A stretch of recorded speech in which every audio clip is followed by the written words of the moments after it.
Here in Frederick, we encourage walkers and bikers to travel without automobiles on an expanding network of paths that allow pedestrians and bicyclists to get around the city. This is a new project that we opened this year. This is connecting the entire west side of town to downtown and sooner or later all the way out to the Monocacy River. This is a huge connection for us, and it's opened up a tremendous amount of use.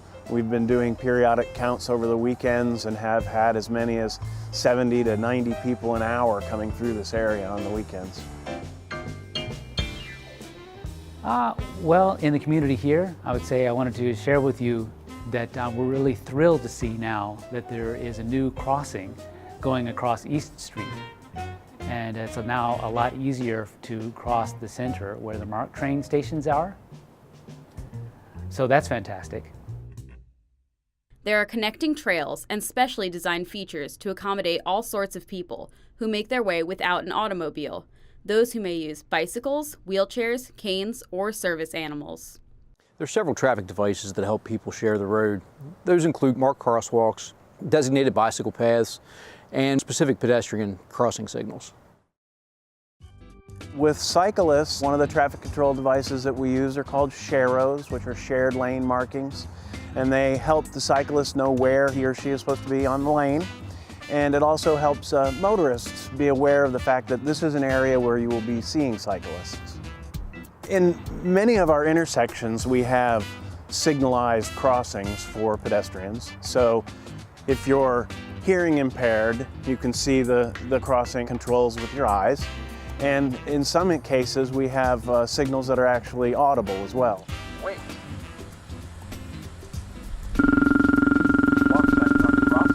A person who is blind and a person who is deaf can navigate many of our crossings throughout the city.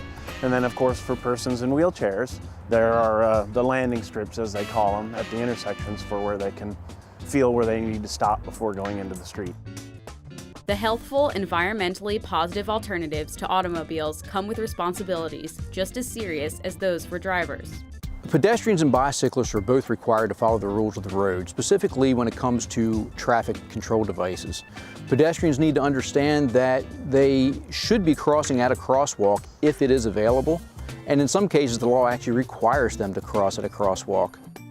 For bicyclists, they need to be aware that things such as traffic control devices, including one-way streets, all apply to bicyclists the same as it would a motorist. They're also required to ride on the right-hand side of the road with traffic and not against traffic.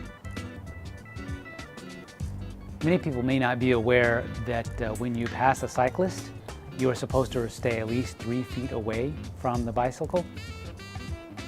And I think that's very important information for everyone to be aware of. Anytime you see a bicycle and you're ready to go past, make sure that you give them at least 3 feet off to the side of the bicycle. Whether people get around by car, bike, or foot, they need to be aware of their surroundings as they encounter one another. Some of the biggest mistakes or most common mistakes that I see are inattentiveness while walking or driving, either one. Specifically in an intersection for a driver, if you're making a right-hand turn, you're looking for other vehicular traffic, but sometimes people don't look for that pedestrian that may be crossing while they're crossing on the road that they're trying to turn onto. Texting, of course. People keep their eyes down and they're really not focusing on the road anymore. So it is important for people to be very aware of what their surroundings are and to keep aware of when a car is coming, when a bicycle is going past, and just to keep your eyes up and know what's going on around you.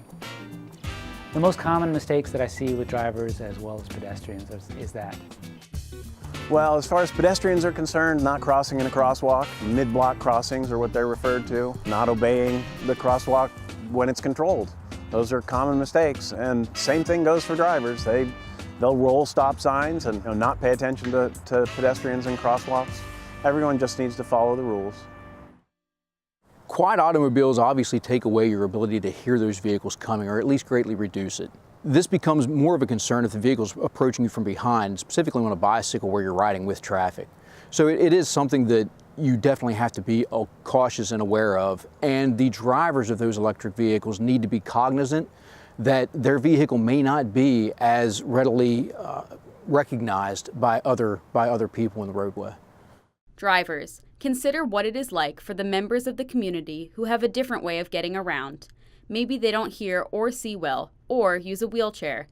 At a busy intersection, they could get passed by a bicycle or a car.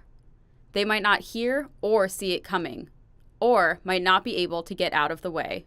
The best thing that a driver can do is simply be alert and courteous.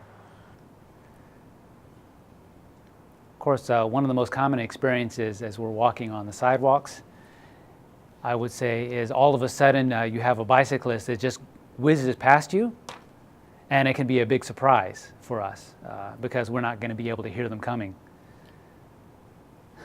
But I imagine really that's the same thing that happens to people who can hear if a bicyclist comes past quickly. But I think it's really important just to make sure that people are aware of you. Some areas there may be where bicyclists are permitted on the sidewalk, but for the most part, I think bicyclists should stay on the street. Because you have people that make assumptions that they're just walking alone on the sidewalk. Drivers at an intersection must consider whether someone with mobility issues might enter the crosswalk and need to take longer to cross than the driver anticipated. Really, when it comes to traffic and pedestrian safety issues, both the hearing community and the deaf community and hard of hearing community and other disability issues, all of us share similar concerns. All of us are residents of the city of Frederick. Frederick is trying to make room for everyone, its residents and visitors, and wants everyone to feel safe getting around the city using any transportation mode.